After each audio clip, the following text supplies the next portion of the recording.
Confiabilidad, módulo 4. La confiabilidad de los instrumentos de medición.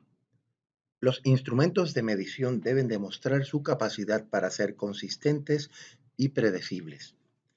Las pruebas, escalas e inventarios requieren consistencia y estabilidad, ya que son claves para establecer la validez del instrumento.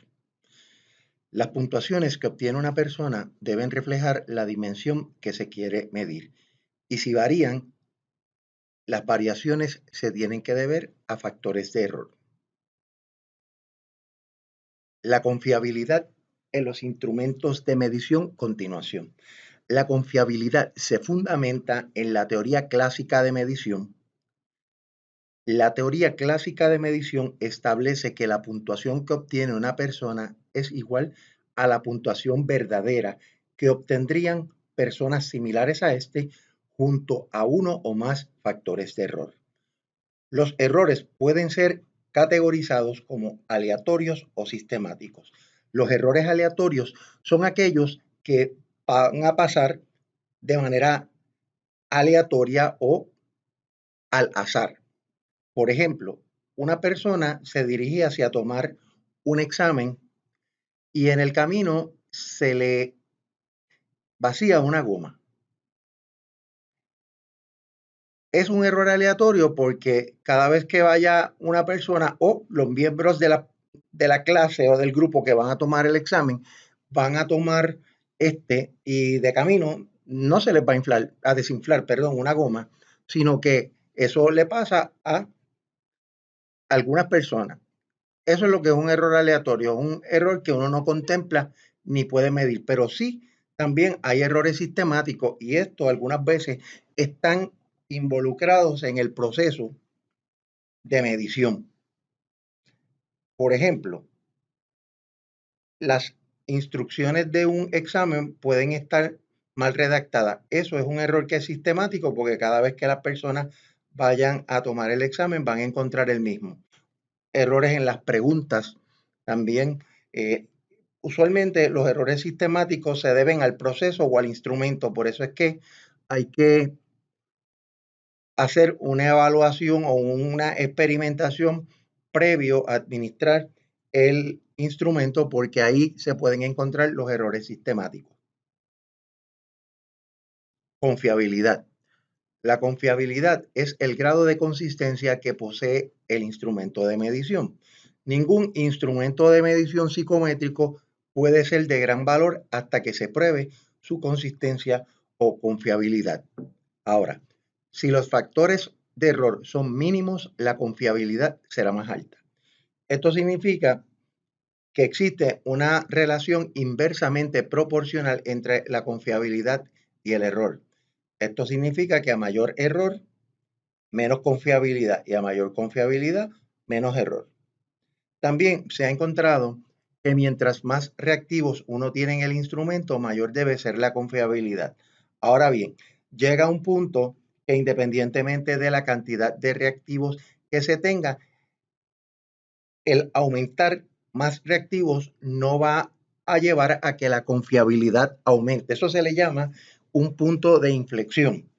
Así que es importante que cuando uno construye un instrumento, uno esté pendiente de que en qué punto ya la confiabilidad deja de ser un factor que aumenta independientemente de la cantidad de ítems. ¿Por qué? Porque entonces uno puede tener una prueba, una escala, un inventario que sea bien largo y eso dificulte su contestación. Así que esa parte es bien importante y la vamos a ver a través de los ejercicios y las prácticas. Técnicas para obtener la confiabilidad. Existen tres grandes estrategias para obtener la confiabilidad que se subdividen en estrategias distintas. Por ejemplo, tenemos la confiabilidad a través del tiempo que se divide en dos estrategias: prueba, reprueba, formas alternas o equivalentes. Y entonces tenemos una segunda estrategia que es consistencia interna que se compone de dos técnicas, alfa de Cronbach y división en mitades usando la fórmula Spearman-Brown. Y la tercera es la confiabilidad entre evaluadores. Ahora vamos a hablar más específicamente en términos de la confiabilidad a través del tiempo. Aquí se va a utilizar un grupo que puede ser 100, 200, 300 personas. Ese grupo se le va a administrar el instrumento que estamos evaluando en tiempo 1. Luego, a ese mismo grupo se le va a administrar el mismo instrumento en tiempo 2.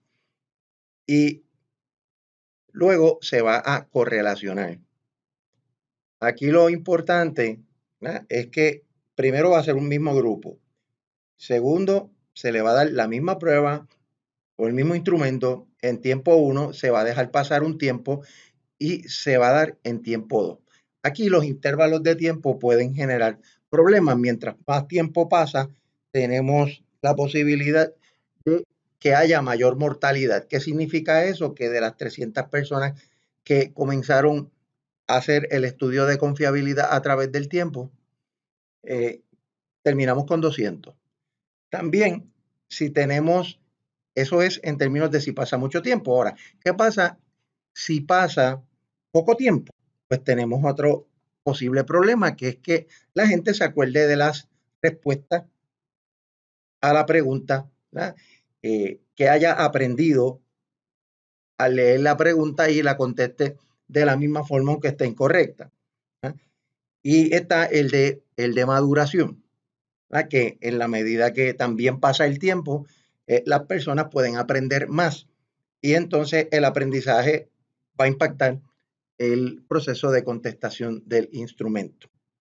Esa es la confiabilidad a través del tiempo. Aquí pueden ver dentro del concepto de confiabilidad tenemos prueba-reprueba. Son dos técnicas. Aquí en prueba-reprueba vamos a ver que se le administró el instrumento a un grupo de personas, se deja pasar un tiempo, como hablamos ahorita, de que puede ser un tiempo, por ejemplo, en términos prácticos, no pueden ser mucho tiempo ni poco tiempo. Por tanto, vamos a decir que yo di un examen hoy, dejé pasar un mes y volví a evaluar a las personas. Un mes es bastante razonable. Pues aquí vamos a ver que tenemos la prueba A en tiempo 1, la administramos a ese grupo, luego el mismo grupo le administramos la misma prueba A en tiempo 2. En términos matemáticos, se supone que el coeficiente de correlación de confiabilidad prueba-reprueba sea 0.60 o más. Así que esa parte es bien importante, además de que también el mínimo no debe, eso deben ser los mínimos, entre 0.60, 0.70, etcétera.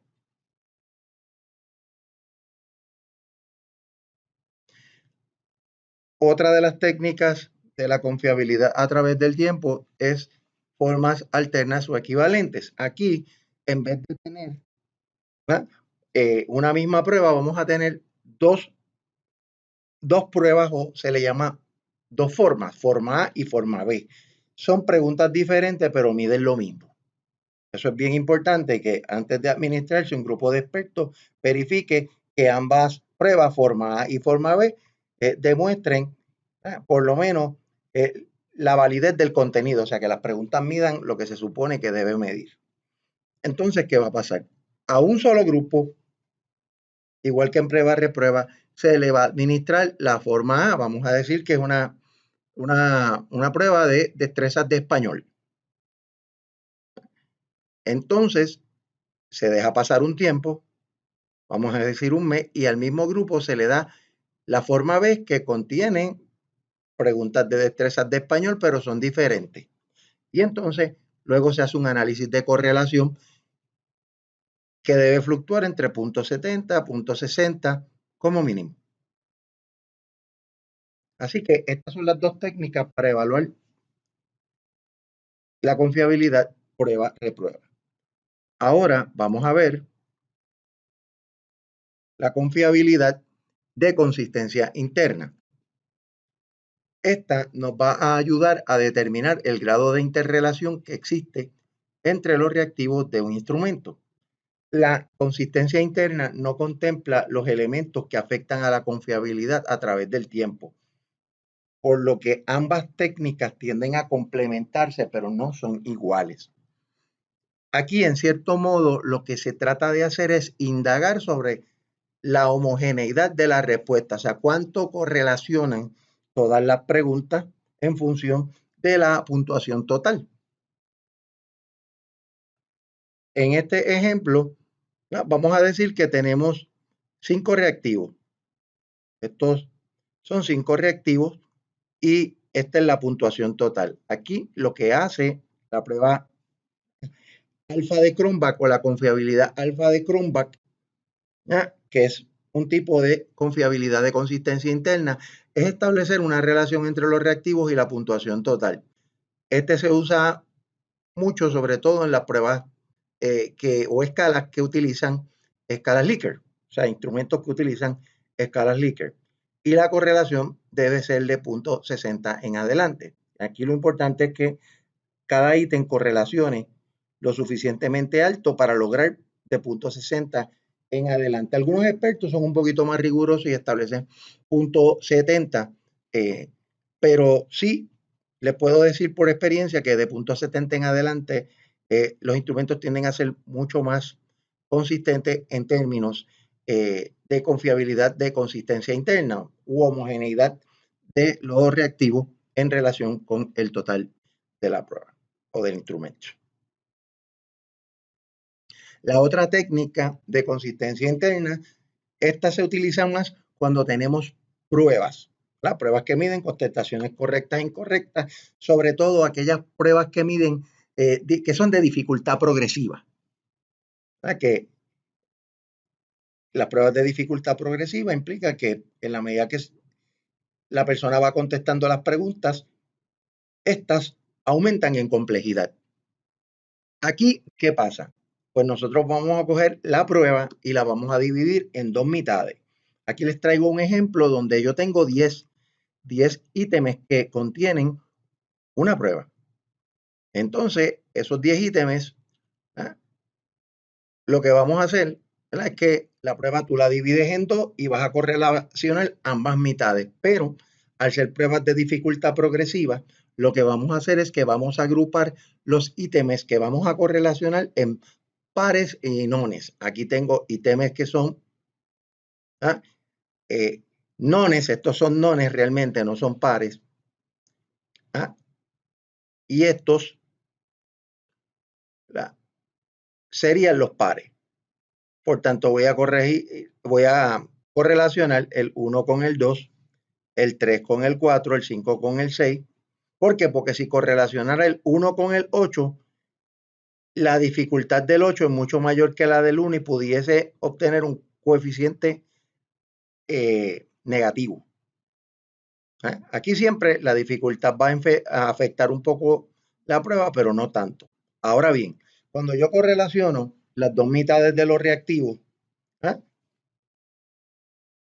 lo que sucede matemáticamente es que voy a tener la mitad de la correlación de la prueba. ¿Qué eso significa? Entonces voy a tener que utilizar una fórmula para corregir. Y la fórmula para corregir se conoce como la fórmula Spearman-Brown. Aquí también el coeficiente de correlación debe ser de 0.60 en adelante. Entonces, por último, tenemos la tercera técnica, que es confiabilidad entre evaluadores. Esto se utiliza mucho en pruebas que miden aptitudes o en pruebas como por ejemplo College Board, pruebas puertorriqueñas, donde lo que se hace es que se desarrolla una prueba que tiene un peritaje determinado. Por ejemplo, una prueba de destrezas matemáticas. Entonces, ¿qué pasa? Una vez un banco de expertos desarrolla esa prueba, se la van a dar a otros expertos. Vamos a decir que un grupo de maestros de matemáticas o profesores universitarios en el campo de las matemáticas desarrollan esta prueba. Entonces, van a identificar otros profesores del campo de las matemáticas y le van a dar la prueba para que la contesten, o sea, para que la contesten. Entonces, ¿qué va a suceder? Se supone, ¿verdad?, que si todos son expertos y dominan esas destrezas matemáticas, las puntuaciones que obtengan son similares. En términos generales, vamos a decir que lo más cercano a 100. Así son grandes expertos. Aquí hay un índice matemático que se conoce como el índice de concordancia de Kramer, que lo que hace es que, ¿verdad?, busca establecer la concordancia, ¿verdad?, entre los reactivos, ¿verdad?, según los contestaron las personas. ¿Verdad? A mayor concordancia, mayor confiabilidad. Esa es básicamente la técnica de confiabilidad entre evaluadores que se utiliza más para exámenes y estas pruebas que se utilizan para College Board y las pruebas de aptitudes. Así que básicamente estas son las estrategias para obtener confiabilidad en los instrumentos de medición, a evaluar cuán consistentes son, tanto a través del tiempo como internamente o basado en el conocimiento de expertos en el tema.